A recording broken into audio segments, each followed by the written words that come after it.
Maryland basketball has a huge road trip coming up.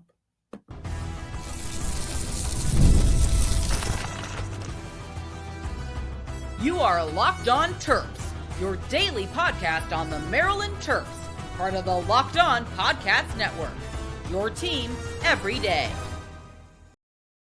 What's up, everyone? I'm Tre Moore, host of Locked On Terps, part of the Locked On Podcast Network, your team every day. So thank you for making us part of your day. I'm also doing work at Inside Black and Gold, so make sure you guys head over to insideblackandgold.net for all your latest Terps news.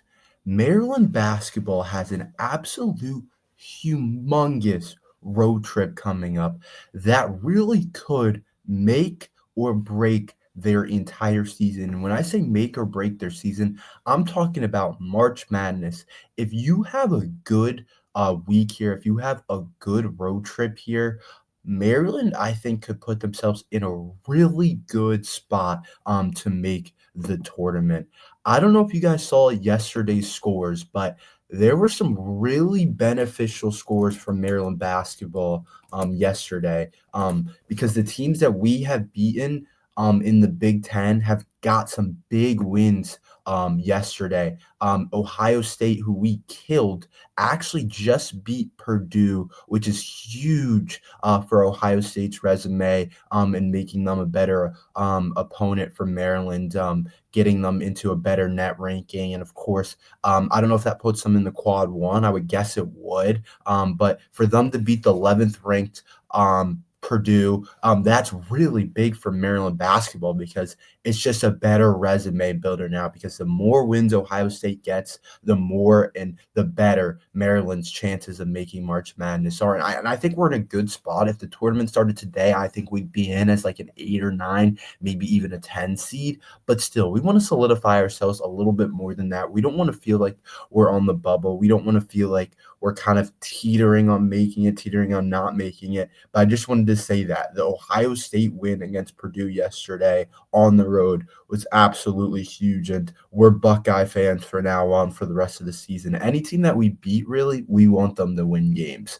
So that was really big for Maryland basketball. And then as well as UCLA, I saw it this morning when I woke up, actually just beat the 18th ranked Wisconsin Badgers. And UCLA is definitely a tournament team, a team that we beat, which is becoming a really solid win. And I know they had some struggles with their coach and everything. And he's kind of a hardo. He's an interesting type of guy. He yells, he shouts a lot. He got kicked out of the Maryland game. But I guess they have gotten some big wins this year when they've needed it. They just beat Wisconsin. They crushed Iowa. And they've had some other big wins on the season. So they're putting themselves also in a good spot, for us, for that win to actually mean something. So that was big news that UCLA got wins yesterday. I wanted to talk about that. And Ohio State got a win yesterday against 11th ranked Purdue. So two ranked wins for opponents that we beat, hopefully putting them in quad one opponents. But Maryland has a really big opportunity this week on a road trip. I think what we've seen, the theme of this road trip, or road trips in general for Maryland basketball and Kevin Willard, is we can't win on the road. We can't. I don't know why. We just can't finish it. We can't win late on the road. I don't know what the case is. The biggest thing for me, the biggest problem for me is we never finish out games on the road. It's always like it's close because we haven't gotten blown out all year, but we end up just losing by a couple points down the stretch, like a Northwestern, like a Washington, like an Oregon. It's always Maryland not being able to squeeze it out, like a Purdue down the stretch. And I think that that's something that's really hurt us so far this year. But Maryland has another opportunity. Basketball, you get a lot of opportunities. Football is somewhat limited. You get what, 12 games it is. If you're lucky, you make a bowl game and add on one to that. But for Maryland, basketball, you get a lot of opportunities in college basketball to rebound, even if you've taken some bad losses. And they have a really big game that we'll get in tomorrow, really the specifics of it, but against 17th ranked Illinois. And we're really looking. We have some good wins now. Like we definitely have some solid wins, but we definitely want a splash win in here. And a ranked win against the 17th ranked Illinois team would be really big for Maryland. An Illinois team that I don't think they're just a lot better than us. I think they'll be favored against us at home, but I think Maryland has every opportunity to be able to win that game and be able to do some good things against Illinois. But it's a really awesome opportunity for Maryland. So I'm really interested to see what happens there for Maryland basketball. But if you can get that win on your resume, I think you really kind of solidify yourself as a tournament team, as long as everything doesn't hit the fan and all of a sudden you're losing a ton of games in the Big Ten. But if you get this win, I think you put yourself in an awesome spot to be really where you wanted to be for a lot of the season, and hopefully to start grabbing some momentum, start turning out some wins, as well as you have Indiana on Sunday on the road, which I think is another big game, a very interesting game against the Indiana team that I think is fighting for their tournament lives. They've had an interesting type of year. They came in the year ranked pretty highly, but they've had been up and down. Sometimes they look really good, sometimes they don't. They did just beat Ohio State. They got killed by Illinois. They got killed by Iowa. They beat USC. They beat Penn State. They beat Rutgers. So they're kind of having a weird year. They're kind of tough to figure out, but I do think Maryland's better than them, and I do think Maryland matches up well with their size in the front court. And I do think that's a game Maryland should win. But you never know with Maryland. Let me say this: 1-1 on this road trip doesn't kill us, but 0-2 would really hurt. And 2-0, I think you practically put yourself in the tournament if you go 2-0 on this road trip. As long as as long as everything continues to play out kind of how it's supposed to, I think if you go 2-0, I think you put yourself in a pretty solid position to be able to possibly get into the tournament and put yourself, maybe right now we're hovering 8-9 seed, maybe to get yourself closer to 7-6 range, which I think would be really big. But I'm really excited for tomorrow's game at 9:00. I think they're going to have every opportunity again to win the game. I think they'll be in it down the stretch. It's really going to be, can somebody finish down the stretch and make a play and stop Illinois? That's what it comes down to, really, because this Maryland team's so good. Like, every game's close. Every game's within 4 or 5 points. It comes down to the last couple possessions. It's just whoever has the ball, whoever has the hot hand, whether it's Queen, whether it's Gillespie, whoever it is, can they make a play over the Illinois, whoever on Illinois is going to try and make plays late? Can you get a stop on Illinois late? Because Maryland's had trouble doing that late down the stretch. Can Kevin Willard call something, draw something up good down the stretch? Because right now we've had trouble beating teams late, but I think we're going to have every opportunity to be able to win this game. And I'm really interested to see what Maryland does in this game. But I think it's a huge road trip coming up between Ohio State and Illinois, a chance to get a ranked win and really solidify our resume and get a quad 1 win as well. Let's talk about Maryland football's early enrollees, why I think it's really great that we have a lot of guys enrolling early and who has a chance to stand out in the spring game. Talk about that next. After the holiday hustle, there's nothing like giving your home a little TLC. I always find that decluttering and refreshing my space helps me get back into a routine. Whether you're tidying up, clearing out, or just want to give your space a new look to start the year, WayFair is everything you need, all within your budget. I'm currently looking for furniture, and their huge selection makes it easy to find pieces that fit my style and budget. My favorite part, the free and hassle-free delivery, even for the larger items. WayFair's sites was so easy to navigate, and I found everything I needed in no time. There's something for every style and every home, no matter your space or budget. WayFair makes it easy to tackle your New Year's home goals with endless inspiration for every space. What is your decor style? Why did you pick these items? What do you love about them? How do you feel about the look in your home? Wayfair can help you. So give your home a refresh it needs with Wayfair. Head to wayfair.com right now. That's WAYFAIR.com. Wayfair. Every style, every home.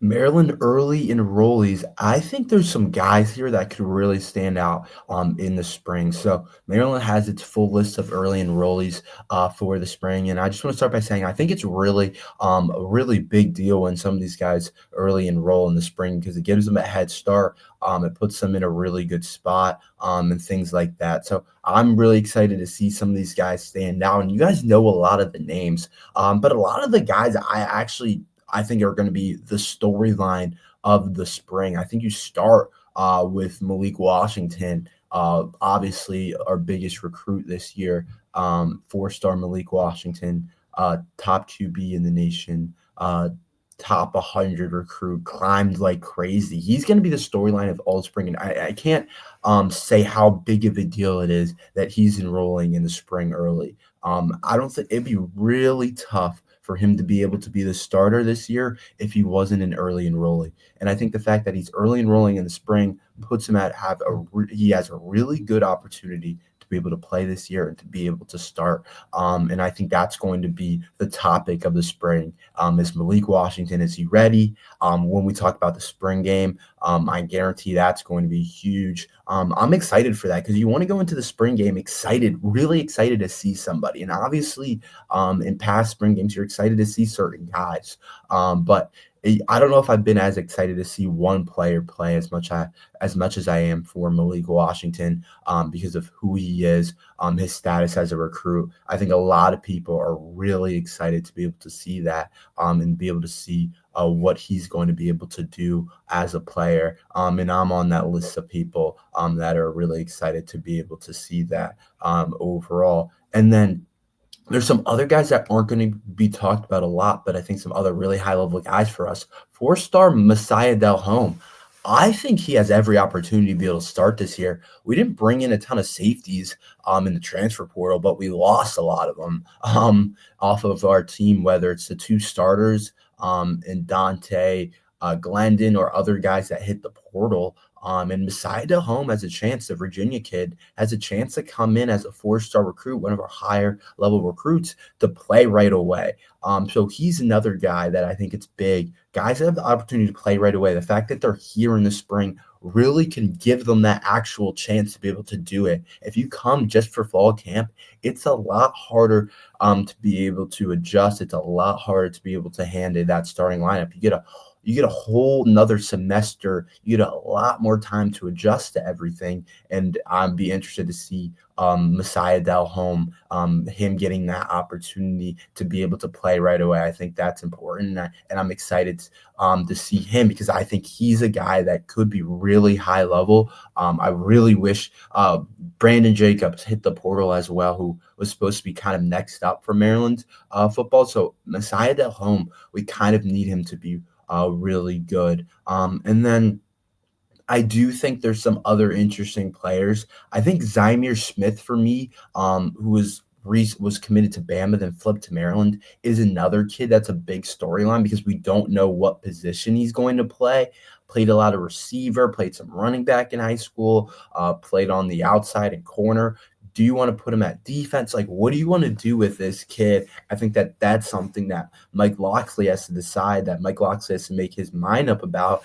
And that's a storyline on its own with an early enrollee. And I'm happy that he's early enrolling because I think he gets a chance to really kind of, I don't know exactly how Locksley will do it, but he has a chance to try this out, try that out, try this out. And I think that's going to be really big for him and him playing wherever he sees fit, wherever Locksley sees fit. I'm sure Zymir will have some input as well, but I think that's a really cool chess piece. And in the spring game, I just want to see where he plays. My suspicion is offense, but I also don't know. I heard Alabama wanted him to play defense, and I think that was part of the reason why he decommitted. But I'm not 100% about that. So I want to see where they put Zymir, what he does, because I think that he has a chance to be a really special athlete. You commit to Bama for a reason. Bama doesn't just take anybody.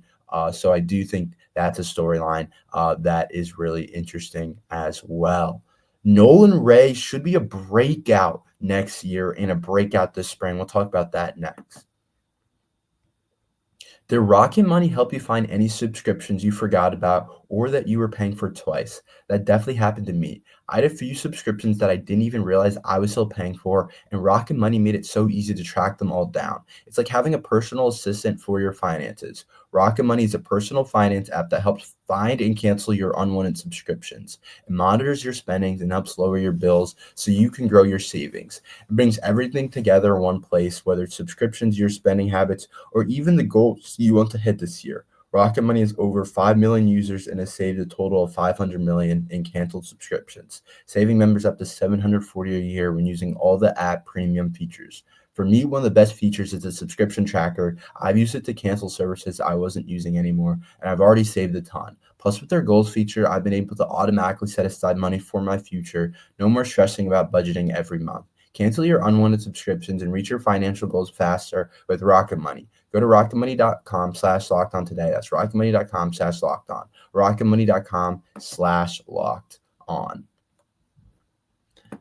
I think Nolan Ray is going to have every opportunity to break out this year for Maryland football. I think last year I thought it was going to be a breakout, and it like kind of was in a way. I don't think it ever came exactly, but this kid is such a talented athlete and how he moves and what he can do, and I think he's going to have the chance to really prove it this year for Maryland football. I think he's going to be the lead back right away, which I think is going to be really nice for him. He's going to get a lot of carries. I think he'll definitely split carries with some other guys in the room, but he has another gear that even Roman Hemby didn't have last year. And when you compare his stats to Roman Hemby's last year, his were actually better. Nolan Ray averaged Roman Hemby averaged 4.5 yards per carry, while Nolan Ray averaged 5 on this same offensive line. So when I look at the average, Roman Hemby had more yards, but he just had more carries. So Nolan Ray was actually a little bit more productive, I would say, with the carries that he got. But I think he's going to be one of our top weapons last year. He has all the talent to be able to do what he wants. And we saw it last year. Sometimes he would break out runs and have games where it's like, whoa, that's pretty big time. Like against Iowa, 4 carries for 48 yards. Even Penn State, 9 carries, 51 yards. But he was up and down because other games he wouldn't do as much. So he's an interesting player for next year, but he's a guy that I'm going to be looking out for as a guy that potentially really could do some big time things for Maryland football next year. And then all I've been talking about, I feel like, is the improved offensive line. And I do think that that's something that's also really going to benefit Nolan Ray. And our improved offensive line gives him a real chance to be able to do things in the backfield, which I think Roman Hemby got stuck with below average offensive line his entire time at Maryland. So I do think that that's something that's also really important and really is going to help Nolan Ray and what he can become is the improved offensive line. So I'm interested to see what he does, but I do think Nolan Ray's going to have every opportunity to be Maryland's leading rusher, have probably, I don't know exactly the number yet. I haven't thought about it. I want to say be 1,000-yard rusher, but I don't know. That's not easy, especially with how poor Maryland's offensive line been in the past. But I do expect it to be improved with the freshmen getting older, like I talked about, with bringing in a couple new tackles and all the different things Maryland's done up front. Jalen Gilchrist, 4-star freshman, top 100 player. He doesn't even have to be an impact player right away. There's just depth up there. And he has another gear to him that really excites me. And I think Roman Hemby kind of slowed down a little bit. So we'll see. We do face Roman Hemby this year, so we'll see. Was it Maryland's offensive line, or was Roman Hemby just not hitting it like we kind of wanted him to? So I do think that's going to be interesting. But I think Nolan Ray has a chance to be really good next year. I'm going to be talking about this. Nolan Ray breakout incoming in the Big Ten. Better watch out with Maryland's improved offensive line. Hopefully we can be able to run the ball next year, but I think that that's going to be exciting. Thank you for listening to Locked on Terps. Make sure you like and subscribe. We're here every day talking Maryland football and basketball. So thank you guys for listening to Locked on Terps.